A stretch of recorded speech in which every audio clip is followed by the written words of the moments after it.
So, anyway, ayun po, nagki-cleaning po siya niyan. At the same time, nag-warm up din siya. Po. And make sure din po na yung mga parts is properly attached. Ito. And for this one too.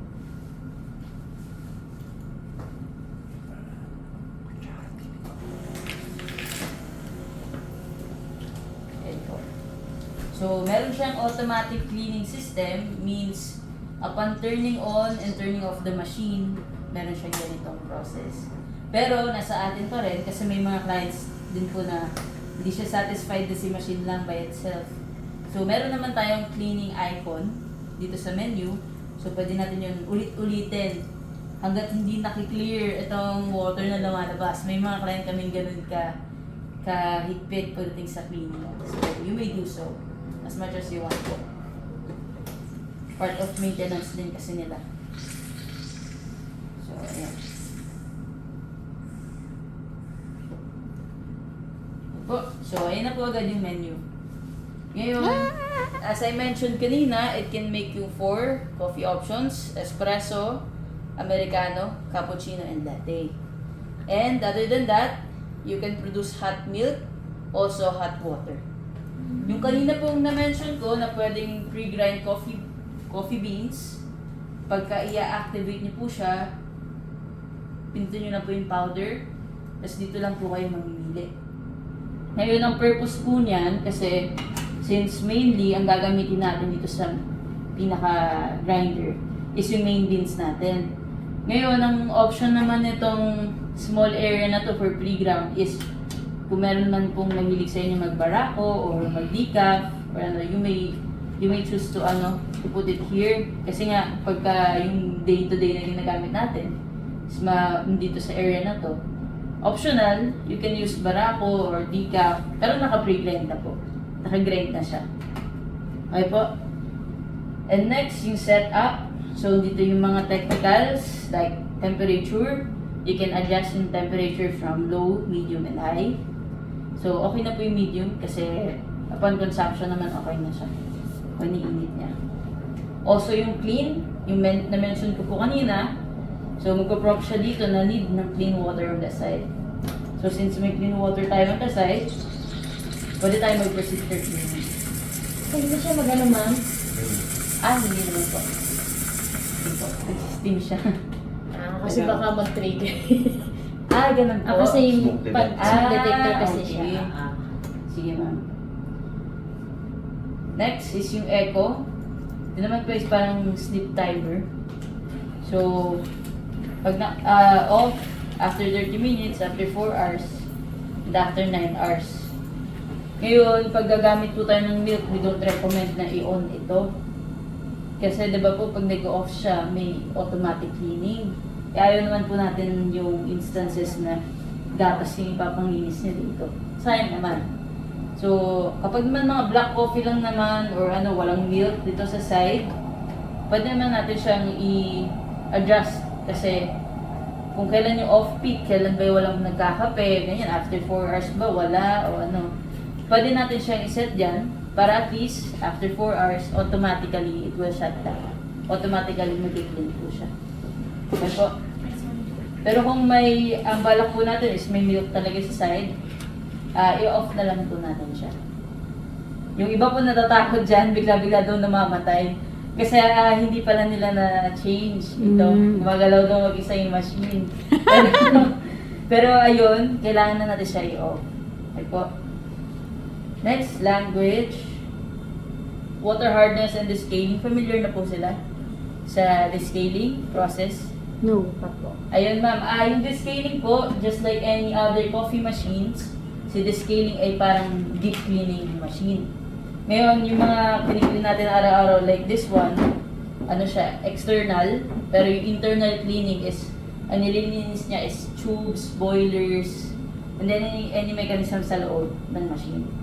Ngayon, hindi naman tayo need mag-worry for that kasi si descaling ay interconnected with water hardness. May levels po ito, pero normally naka-level 1 siya. Kasi yung water hardness, ito po yung levels ng kung gaano kadaming water yung kailangan pang magamit ni machine bago siya mag-request to the scale. So automatic na yon pag na-detect niya na naka-reach siya ng 120 liters, 120 na, kailangan ko na mag-deep cleaning, so i-request niya yun. Ipo-prompt niya sa screen.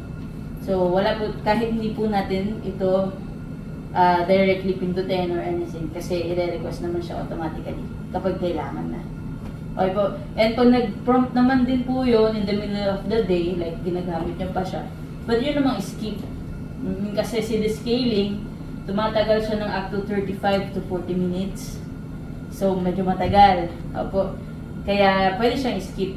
And pwede na lang din siyang gawin siguro after the shift. So para at least i-off na yung machine. So, doon na lang po siya gagawin. Okay po. Next is yung favorite. Sa favorite naman po, ayun, dito tayo may power doon sa magiging standard nating timpla. Okay po. So, for example, gusto nyo magkaroon ng control over ilang cups ang mapuproduce ng 1 kilogram. So, gagawin po natin dito, ayan, as you can see here, may bean icon. So, kung ano man po isa-set nyo dyan, yun lang po yung number of grams ng beans na kukuhain yung machine every single time. So, ngayon may legend lang ito, 1:3 siya. So, actually this is 3 grams, 6, 9, standard natin is 12, and maximum is 15 grams. Grams ng coffee yung kukuhain dito. Okay po? So, technically, pagka naka-standard tayo ng 12, which is yung pinaka normal sa amin, ganun po. Sa 1 kilo, nakaka-around 83 cups of coffee ka na. Ang dami. Ngayon, if you want to parang taasan yung magagamit for 1 kg, pwede nyo siguro babaan into 9 grams. Kasi yun, depende naman po sa panlasa nyo dito kung talagang parang mga heavy drinker pa sila ng kapeng talagang matapang. So, pwede siyang baba. Yung iba ko nga pong client, actually nasa 2. Sabi ko, ano pong lasa niya? Pero yun daw yung pinaka-kumasa kanila eh. Okay. Hindi na matapang yun pag ganun. Actually ma'am, binababaan nila dito pero nakatodo yung dito nila. So kaya. actually, kayang-kaya niyo po siyang i-calibrate. Depende dun po sa magiging, sa inyo po, kayo pong bahal. Pero recommend ko din po na meron na lang isang magsiset. Kasi may hirap naman po pagka lahat sila magsiset ng mga so Baka masira. Maganda sa Ma'am Pao, ikaw na mag-set na. Sige, magtitikim muna tayo. Pero parang ganun po. Tingnan So, mo. yan. Next po is yun. We can also set yung dami ng milk. Yan, when nitipid tayo sa milk or pwede siyang masiset. Pwedeng babaan or taasan. Also, yung dami ng water. Okay po. Kasi yung dami ng water will determine then yung cups, yung standard na cup na gamit po natin. For example, think this is 8 ounce. 8 ounce to. Pag 8 ounce equals to 250 ml. So may math lang po ng kaunti. Kailangan mag-equal tong dalawa na to. Mahina ako sa math, ma'am. Mag-equal siya ng 250 or less. Kapag Eh, kasi ano yun nakalagay puno-puno. Ito po ma'am. 60. 60 and ito po is 1:3 din. So 10 seconds is equals to 30 ml.